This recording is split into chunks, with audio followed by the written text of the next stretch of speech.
ہر چیز سے زیادہ عزیز رکھا جاتا ہے اور اس کی قدر کی جاتی ہے۔ ان کا کہنا تھا کہ آج کا فیصلہ صرف قانونی فیصلہ نہیں ہے، یہ امید کی کرن ہے، ایک روشن مستقبل کا وعدہ ہے اور ایک مضبوط مزید متحد بھارت کی تعمیر کے ہمارے اجتماعی عزم کا ثبوت ہے۔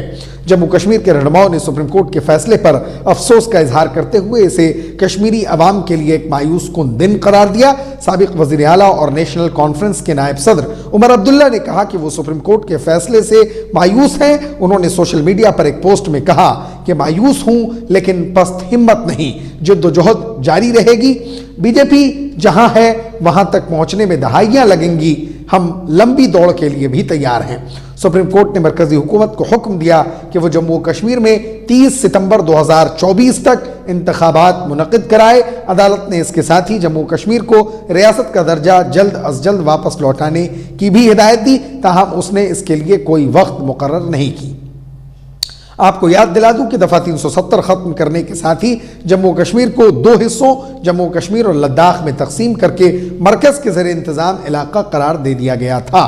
مودی حکومت کے اس فیصلے کے خلاف جموں و کشمیر میں زبردست احتجاجی مظاہرے ہوئے تھے، سینکڑوں رہنماؤں اور عام شہریوں کو جیلوں میں ڈال دیا گیا تھا، جن میں سے اب بھی بہت سے قید بند کی زندگی گزار رہے ہیں۔ سپریم کورٹ نے 11 دسمبر کو جموں و کشمیر سے آرٹیکل 370 منسوخ کیے جانے سے متعلق مرکزی حکومت کے فیصلے کو برقرار رکھنے کا فیصلہ سنایا ہے۔ Chief justice D Y Chandrachud کی صدارت والی 5 ججوں کی آئینی بینچ نے کہا ہے کہ جموں و کشمیر سے آرٹیکل 370 کو ہٹانے میں کسی آئینی جواز کی خلاف ورزی نہیں ہوئی ہے۔ اب اس فیصلے پر طرح طرح کے رد عمل سامنے آنے شروع ہو گئے ہیں۔ کئی شخصیات نے سپریم کورٹ کے فیصلے پر خوشی ظاہر کی ہے تو کئی نے مایوسی کا بھی اظہار کیا ہے۔ جموں کشمیر کی سابق وزیر اعلیٰ اور پیپلز ڈیموکریٹک پارٹی PDP کی صدر محبوبہ مفتی نے سپریم کورٹ کے فیصلے پر عدم اطمینان کا اظہار کیا ہے اور کہا ہے کہ اس فیصلے سے جموں کشمیر کے لوگ نہ تو نا امید ہونے والے ہیں اور نہ ہی شکست ماننے والے ہیں۔ عزت اور وقار کے لیے ہماری جنگ جاری رہے گی، یہ ہمارے لیے آخری نہیں ہے۔ محبوبہ مفتی نے آرٹیکل 370 سے متعلق سپریم کورٹ کے فیصلے کے بعد عوام سے اپیل کرتے ہوئے کہا کہ وطن کے میرے پیارے باشندوں، امید مت ہارو، جموں کشمیر نے کئی نشیب و فراز دیکھے ہیں۔ سپریم کورٹ کا آج کا فیصلہ منزل نہیں، ایک وقفہ یعنی ٹھہراؤ ہے، اسے منزل نہ سمجھیں۔ ہمارے مخالفین چاہتے ہیں کہ ہم مایوس ہو کر شکست کا اعتراف کر لیں۔ وہ مزید کہتی ہیں کہ سپریم کورٹ نے اپنے فیصلے میں کہا کہ آرٹیکل 370 عارضی ہے، اس لیے اسے ہٹایا گیا ہے، یہ ہماری شکست نہیں ہے بلکہ آئیڈیا آف انڈیا کی شکست ہے، اس لیے ہمت نہ ہارو، یہ وقت بھی گزر جائے گا۔ اسرائیلی وزیر اعظم بنیامین نیتن یاہو نے حماس جنگجو سے اسرائیلی فوجیوں کے سامنے خود سپردگی کرنے اور غزہ میں حماس لیڈر یحییٰ سنوار کے لیے اپنی زندگی کی قربانی نہیں دینے کی گزارش کی۔ دراصل اسرائیل ڈیفنس فورس یعنی IDF کے فوجی جنوبی غزہ میں خان یونس علاقہ میں داخل ہو گئے ہیں، جہاں سنوار کے پوشیدہ ہونے کی اطلاع ہے۔ نیتن یاہو کا بیان IDF چیف آف اسٹاف ہرجی حلیوی نے ایک بیان کے بعد آیا ہے، جس میں انہوں نے کہا تھا کہ ایسے اشارے ہیں کہ حماس ختم ہو رہا ہے۔ وزیر اعظم بنیامین نیتن یاہو نے اتوار کو ایک ویڈیو پیغام میں کہا ہے کہ گزشتہ کچھ دنوں میں حماس کے درجنوں جنگجوؤں نے ہماری فوج کے سامنے خود سپردگی کر دی ہے، انہوں نے اپنے اسلحے ڈال دیے اور خود کو ہمارے بہادر فوجیوں کے حوالے کر دیا۔ واضح رہے کہ IDF خان یونس علاقے میں ہر گھر کی تلاشی لے رہا ہے، کیونکہ ایسی خفیہ رپورٹس تھیں کہ یحییٰ سنواری خود کو چھپا کر انسانی امدادی گاڑی میں جنوبی غزہ بھاگ گیا تھا۔ اسرائیل کے وزیر دفاع یوف گیلنٹ نے اس سے قبل ایک بیان میں کہا تھا کہ یحییٰ سنوار کو مار دیا جائے گا۔ غزہ کی پٹی میں اسرائیل اور حماس کے درمیان جاری تنازع کو ختم کرنے کے لیے اقوام متحدہ کی غیر معمولی کوششوں پر امریکی ویٹو سے حوصلہ افزا اسرائیل نے غزہ پر حملے تیز کر دیے ہیں، جہاں کچھ مسلم ممالک کی جانب سے امریکی ویٹو کی مذمت اور مایوسی کا اظہار کیا گیا ہے۔ غزہ میں گزشتہ 24 گھنٹوں کے دوران شدید بمباری اور زمینی حملوں میں تقریباً 300 فلسطینی مارے گئے ہیں، جبکہ حماس اور اسرائیلی وزیر اعظم بنیامین نیتن یاہو کے درمیان دھمکیوں کا تبادلہ ہوا ہے۔ امدادی کارروائیوں کے مطابق غزہ کی صورتحال تباہی کی حالت میں پہنچ چکی ہے۔ غزہ کا انسانی نظام تباہی کے دہانے پر ہے، وہاں بمباری اور بھوک مری کا خطرہ ہے۔ غزہ اور اسرائیل میں جنگ بندی پر اقوام متحدہ میں امریکی ویٹو کی فلسطینی اتھارٹی اور حماس کی جانب سے شدید مذمت کی گئی۔ حماس کے زیر انتظام وزارت صحت نے غزہ میں تازہ ترین ہلاکتوں کی تعداد 17,000 سے زائد بتائی ہے، جن میں اکثریت خواتین اور بچوں کی ہے۔ ترکی کے صدر رجب طیب اردوغان نے امریکہ کی جانب سے جنگ بندی کی قرارداد کو ویٹو کرنے کے بعد اقوام متحدہ کی سلامتی کونسل کی مذمت کی اور عالمی ادارے کو اسرائیلی سلامتی کونسل قرار دیا۔ حماس کے زیر انتظام وزارت صحت کا کہنا ہے کہ جنوبی قصبے خان یونس پر اسرائیلی حملے میں 6 افراد مارے گئے، جبکہ رفح میں ایک اور حملے میں 5 افراد مارے گئے۔ حماس کے محکمہ صحت کے حکام کا کہنا ہے کہ 24 گھنٹوں کے اندر 71 لاشیں دیر البلاح کے الاقصی شہداء ہسپتال پہنچی، جبکہ خان یونس کے ناصر ہسپتال میں 62 لاشیں پہنچی۔ انہوں نے کہا کہ مسلسل بم دھماکوں کے بعد 160 زخمیوں کو الاقصی ہسپتال میں داخل کرایا گیا ہے۔ غزہ کا وسیع حصہ ملبے کا ڈھیر بن چکا ہے اور اقوام متحدہ کا خیال ہے کہ تقریباً 80% آبادی بے گھر ہو چکی ہے اور خوراک، ایندھن، پانی اور ادویات کی شدید قلت ہے۔ اسرائیل کے مقبوضہ مغربی کنارے میں بھی تشدد میں اضافہ ہوا ہے اور فوج کا کہنا ہے کہ اس نے تنازع شروع ہونے کے بعد سے اب تک 2200 افراد کو گرفتار کیا ہے۔ اسرائیلی افواج کی جانب سے غزہ میں جارحیت کا سلسلہ بدستور جاری ہے۔ شمالی غزہ کے ساتھ ساتھ صہیونی افواج جنوبی غزہ پر بھی بمباری کر رہی ہیں۔ اقوام متحدہ کی مختلف ذیلی تنظیمیں بار بار اسرائیل پر جنگ میں عالمی قوانین اور انسانی حقوق کی خلاف ورزیوں کا الزام لگاتی آئی ہیں۔ اسرائیلی افواج ہسپتالوں، عام شہریوں، عبادت گاہوں کو مسلسل نشانہ بنا رہی ہیں۔ تاہم اسرائیل پر جنگ کے حقائق کو چھپانے کا الزام بھی لگایا جا رہا ہے۔ غزہ کی مزاحمتی تنظیم حماس کی عسکری ونگ القسام بریگیڈز نے بار بار یہ دعویٰ کیا ہے کہ اس کے جنگجو اسرائیلی افواج کو بڑے پیمانے پر نقصان پہنچا رہے ہیں۔ اس بات کی تصدیق کے لیے القسام بریگیڈز نے ایک نیا ویڈیو بھی جاری کیا ہے۔ اس نئے ویڈیو میں القسام کے جنگجوؤں کو اسرائیلی ٹینکوں اور فوجیوں پر حملہ کرتے دیکھا جا سکتا ہے۔ القسام کے ترجمان ابو عبیدہ کے مطابق گزشتہ 48 گھنٹوں کے دوران اسرائیل کے 44 ٹینکوں اور فوجی گاڑیوں کو مکمل یا جزوی طور پر تباہ کیا گیا۔ ان حملوں میں 40 اسرائیلی فوجی ہلاک اور درجنوں زخمی ہوئے ہیں۔ واضح رہے کہ اسرائیل کے مطابق جنگ کے آغاز 7 اکتوبر سے ابھی تک اسرائیلی فوج کی کل 420 فوجی ہلاک ہوئے ہیں۔ ایک اسرائیلی اخبار نے دعویٰ کیا ہے کہ مجموعی طور پر 5000 فوجی زخمی ہوئے ہیں، جس میں 58% سے زائد شدید زخمی ہیں۔ اسرائیلی وزارت دفاع کے سربراہ نے اخبار کو بتایا کہ ہمیں اس سے قبل اس طرح کی صورتحال کا کبھی سامنا نہیں کرنا پڑا۔ زخمی فوجیوں کے ہاتھوں اور ٹانگوں میں شدید زخم آئے ہیں اور بہت سے ایسے ہیں جن کے ہاتھ اور پاؤں کاٹنے پڑے ہیں۔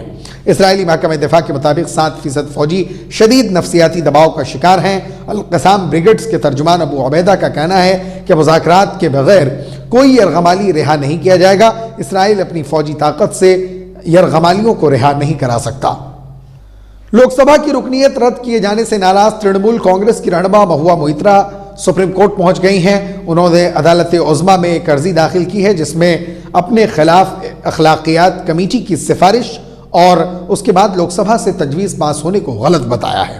واضح رہے کہ کیش فار کوئری یعنی پیسہ لے کر سوال پوچھنے کے معاملے میں مہوا موئترا کے خلاف کارروائی کرتے ہوئے لوک سبھا سے ان کی رکنیت رد کر دی گئی ہے۔ حالانکہ انہوں نے اپنے اوپر لگے سبھی الزامات کو یکسر مسترد کر دیا ہے۔ دراصل لوک سبھا کی اخلاقیات کمیٹی نے اپنی جانچ میں پایا ہے کہ مہوا موئترا نے بزنس مین درشن ہرانندانی کو parliamentary log in I D password دیے۔ ٹی ایم سی رہنما کے ذریعے ایسا کرنے کی وجہ سے ملک کی قومی سیکیورٹی کو خطرہ پہنچا۔ اخلاقیات کمیٹی نے یہ بھی پایا کہ مہوا کو log in I D password دینے کے بدلے میں ہرانندانی کے ذریعے نقد اور تحائف بھی ملے۔ ان باتوں کو دھیان میں رکھتے ہوئے اخلاقیات کمیٹی نے مہوا کی پارلیمانی رکنیت رد کر دی۔ حکومت نے اس میڈیا رپورٹ کو مسترد کر دیا جس میں کہا گیا ہے کہ وزارت خارجہ نے شمالی امریکہ میں بھارتی سفارتخانوں کو ایک خفیہ میمو بھیجا تھا جس میں حکم دیا گیا تھا کہ وہ سکھ رہنما ہردیپ سنگھ نجر سمیت خالصتان کی مہم میں شامل افراد کے خلاف کریک ڈاؤن کرنے کی کوشش کریں۔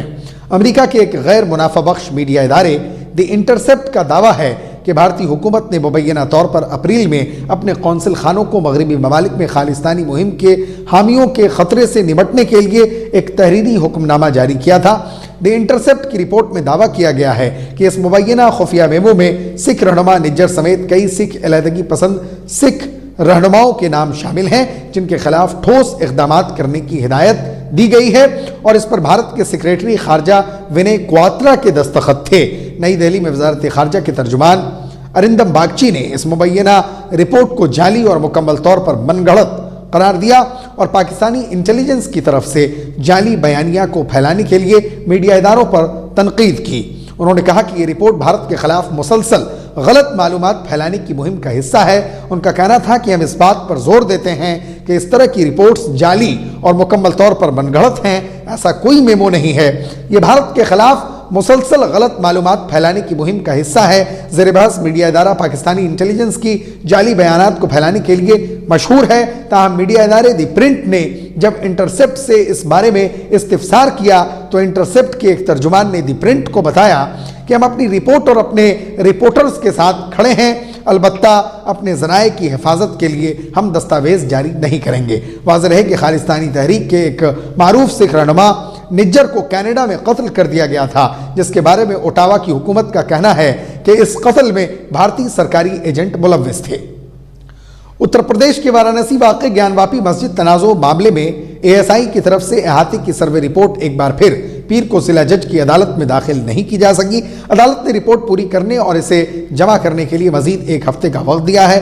ہندو فریق کے وکیل مدن موہن یادو نے کہا کہ معاملے کی سماعت کرتے ہوئے ضلع جج ڈاکٹر اجے کرشن وشویش نے اے ایس آئی کو سروے پورا کرنے اور اپنی رپورٹ سونپنے کے لیے ایک ہفتے کا اضافی وقت دیا ہے۔ عدالت نے اس معاملے پر سماعت کے لیے اگلی تاریخ 18 دسمبر مقرر کی ہے۔ اس سے قبل 30 نومبر کو اے ایس آئی کو رپورٹ داخل کرنے کے لیے تیسری بار 10 دن کا اضافی وقت عدالت نے دیا تھا۔ ساتھ ہی یہ بھی کہا تھا کہ امید کرتے ہیں کہ اے ایس آئی اب آگے وقت کا مطالبہ کرے گا۔